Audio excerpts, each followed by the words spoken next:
আসসালামু আলাইকুম বন্ধুরা, আমার চ্যানেল তামান্নাস কিচেনে আপনাদের সবাইকে জানাই স্বাগত। আমি আপনাদের জন্য আবারও একটা রেসিপি নিয়ে চলে এসেছি। আজ আমি আপনাদের বিফ কোফতা রেসিপি বানিয়ে দেখাবো। আপনারা চাইলে বিফের পরিবর্তে মাটনও ব্যবহার করতে পারেন, তাই রেসিপিটা শুরু থেকে শেষ পর্যন্ত দেখে নিন। প্রথমে আমি কিছুটা বিফ গরুর মাংস নিয়ে নেব।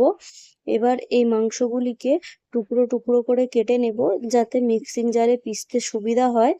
মাংসগুলি টুকরো করে কেটে নেওয়ার পর মিক্সিং জারে এগুলিকে পিষে নেব, পিষে কিমার মতো বানিয়ে নেব।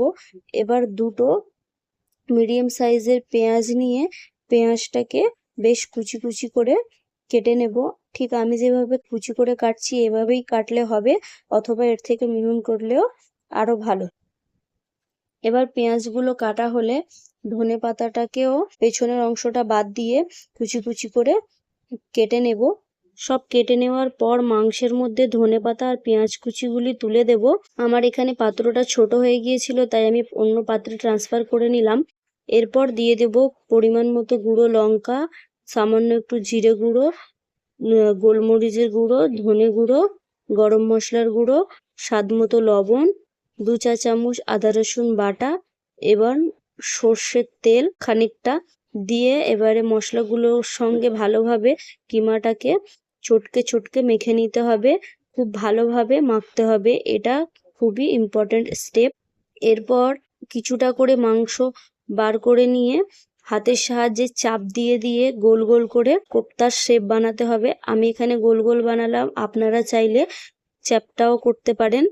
এভাবে আমি আরো একটা বানিয়ে দেখিয়ে দিচ্ছি। কোপ্তাটা কিন্তু খুব হাতের সাহায্যে চাপ দিয়ে দিয়ে গোল করতে হবে, না হলে ফেটে যাবে। এভাবে সব কোপ্তা বানিয়ে নেওয়ার পর আমি একটা ফ্রাইং প্যানের মধ্যে বেশ খানিকটা তেল দিয়ে তেলটা ভালোভাবে গরম করে একে একে সব কোপ্তাগুলোকে দিয়ে দিলাম। এবারে গ্যাসের ফ্লেমটাকে মিডিয়ামে রেখে খুব ভালোভাবে উল্টে পাল্টে কোপ্তাগুলোকে লাল লাল করে ভেজে তুলতে হবে। গ্যাসের ফ্লেম কিন্তু হাই করা যাবে না, না হলে কোপ্তাগুলো ওপর থেকে জ্বলে যাবে কিন্তু ভেতরে ভালোভাবে সিদ্ধ হবে না। আমার কোপ্তা ভাজা হয়ে গিয়েছে। এবার আপনারা এভাবে বাড়িতে বানিয়ে আমাকে কমেন্ট করে জানান যে আপনাদের কাছে কেমন লেগেছে। যদি ভালো লেগে থাকে একটা লাইক করে দেবেন, আমার চ্যানেলকে একটা সাবস্ক্রাইব করে পাশে থাকবেন।